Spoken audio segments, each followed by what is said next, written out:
Hey up, boys. I might have made a boo-boo. Only a little one because I said that Sheff United had finished 18th. But there's potential for this to be a big, steamy, sweaty boo-boo instead. And I just want to set the record straight, man. Do you know what I mean? I just want to come here and explain not only my reasoning, but I might have changed my mind maybe a little bit. Just a tad. Just nothing crazy. Don't get me wrong, you're not even getting a sniff at top 6. But 18th might have been a little bit of a stretch. I don't rate Chris Wilder. That has not changed. I don't think he'll ever change. He needs to lay off greasy chip butties him. I think there are so many better managers, not only that Sheff United could have got if they actually wanted to, but there's a lot better managers in this league. And these are fellas, obviously, that you're going up against every week. And I would say that Chris Wilder, in terms of like the ranking that I place him compared to all other championship managers, he's probably middle at pack, bottom half. So that were an initial reasoning as to why I thought the Sheff United would be 18th to start with. Also, like the obvious fact that they just got slapped about every single week in Premier League and conceded a record amount of goals. They were so used to losing that I thought that would maybe transition into start at season, which obviously it hasn't because they went to beat Preston 2-0, which means nothing because Preston are crap. So another thing that still hasn't changed with me, I expect Sheff United's best players from last season to leave. Like Sousa, obviously his attitude absolutely stinks. Apparently we're very, very good against Preston, which is a first.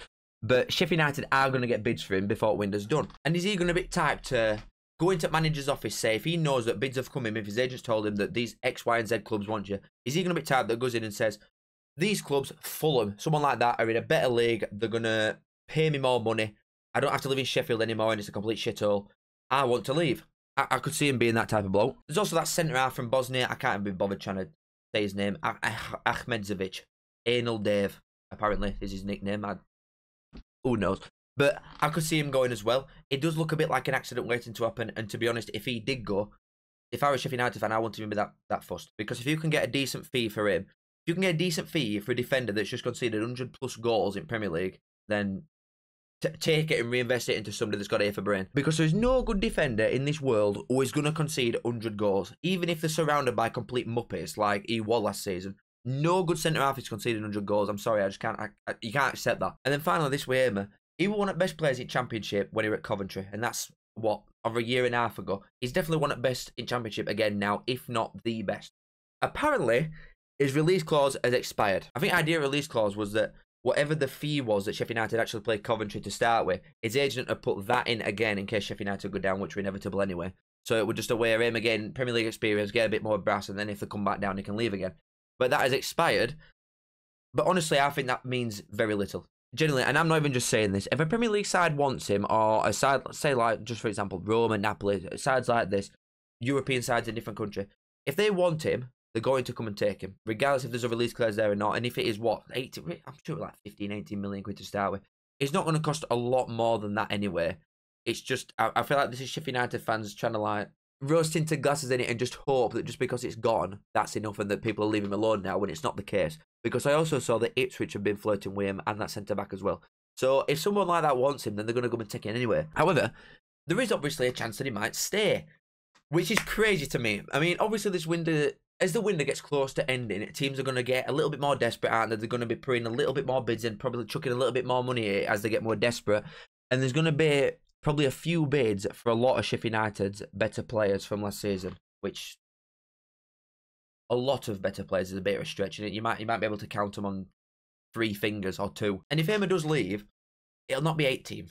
Okay, maybe I'd obviously shot Mark there a little bit saying it'll be 18th. It won't be 18th, but I still think there will be mid-table, bottom half, if Hamer does leave, and I'm not budging on that. Like the squad depth.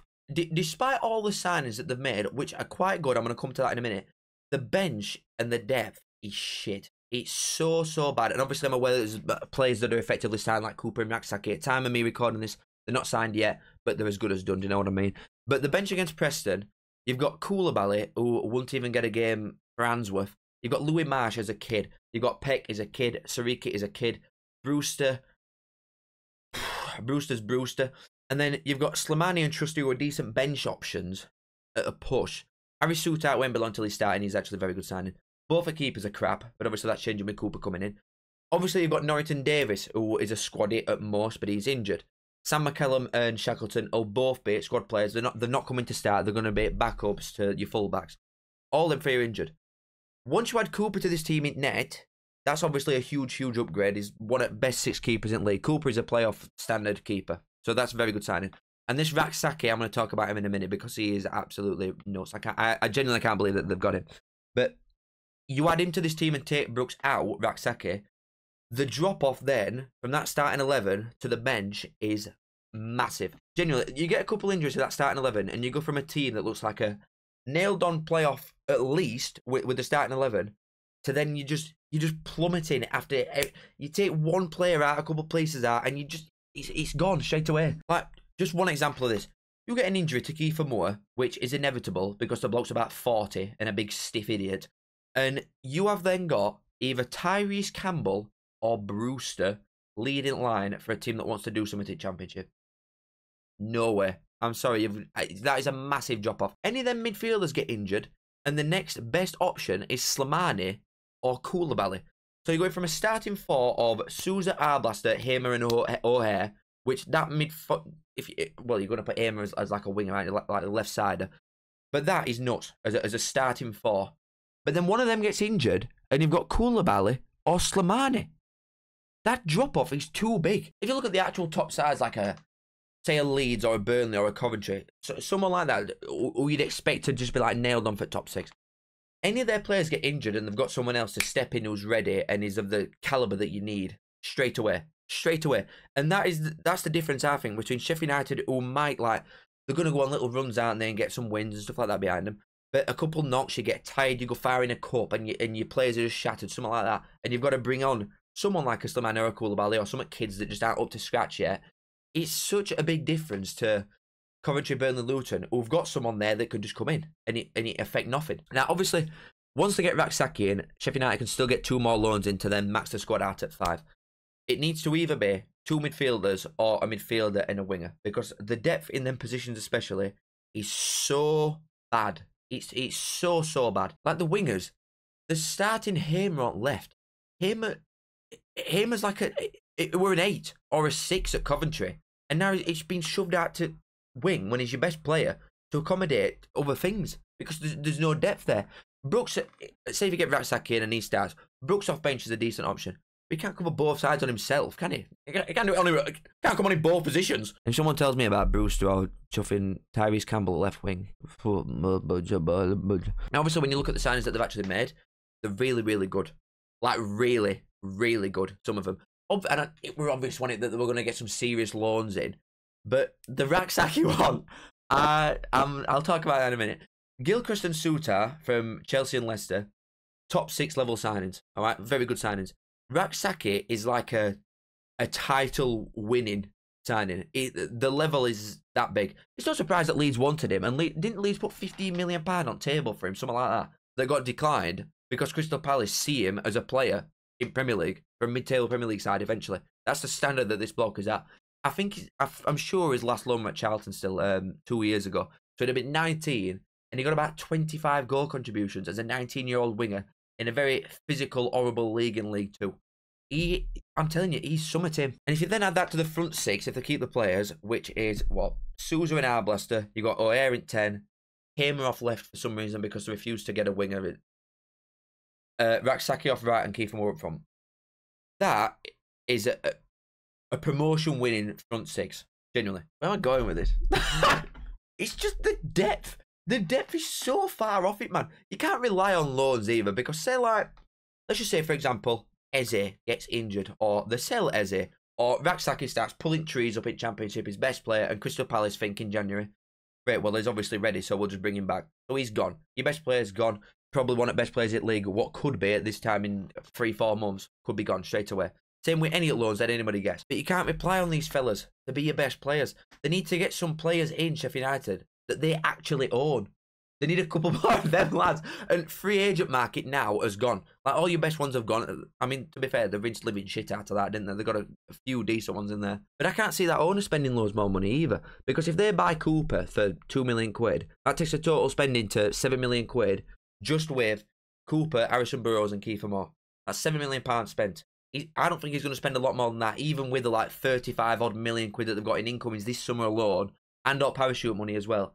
I do not think he will spend a lot more money than that. Unless they get unless they get a big sale like a Sousa, Hamer, Anal Day, whatever it is, and then they might spend some of that.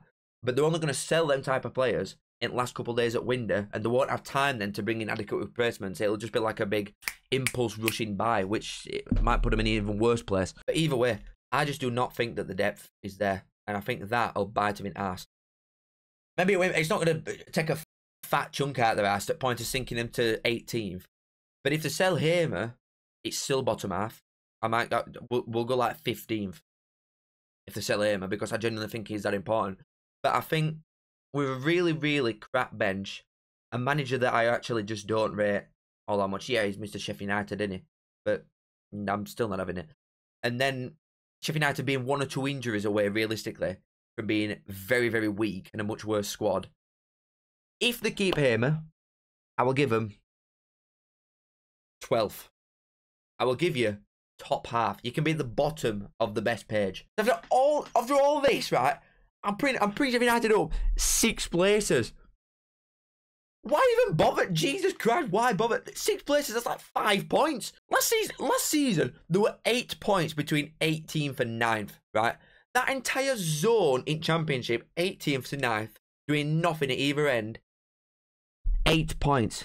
And we're all getting his knickers in a twist about me saying, you might win 2 games that are previously ready to lose. Whoop-de-doo! But still, regardless of whatever they do, I don't think there's a world where they finish top 6. Like, yeah, they won away at Preston first game. But, again, Ryan Lowe, Preston manager, clearly couldn't be arsed. His head wanted in the right place. He probably just thought, yeah, just go and do what you want. I'm off after this anyway. I can't be bothered. And he's left. And apparently, they didn't even play that well. Like, obviously, I weren't there watching Barnsley. So, they're still playing to the same level that they were last season. The same standard, realistically, that Adam be one of the most embarrassing teams in country ever. With the record that they put up in Premier League. They're still playing at that standard. They've not really got into second gear all yet. They still look exact same. And you can look at this 2 ways, can't you? Because you can say, well, yeah, we've not even got into second gear yet, and we've still won 2-0. But Preston are absolutely shit. All right, you can get away playing like that against like your Plymouth, Preston, Derby, teams like that are just either extremely old or extremely shit or both. But half of this league at least is going to give you a game and a proper one at that, home and away. And without players that can step in and be ready for when you inevitably get injuries or tiredness, or players go on international duty or something like that, and they might pick up injuries there. Anything could happen. There is no way that they can get top 6 without sufficient squad depth. That Burnley, Luton, well, Luton's a stretch, but they're going to, imagine the next signings, they're not signing anybody. Burnley, Luton, Leeds, Coventry, Middlesbrough, Sunderland, West Brom. All these teams have got, and this is just the top of my head, Wednesday, Norwich. The list goes on of teams that I think they're a given to finish above Sheff United. That's where I'd even get into like Millwall, Stoke, QPR, Barnsley, teams like that. So if they had the depth from off, I'd have had them in top 6 at least, but they don't, and that is the reason that I've got them so low. But yeah, there you go. I'll give you 12. You happy now? You're at the top of the nothing zone. Well done. Next season you'll be coming back to Oatwell, where you belong, and you'll still not sell it out anyway. Thanks a lot. See you later.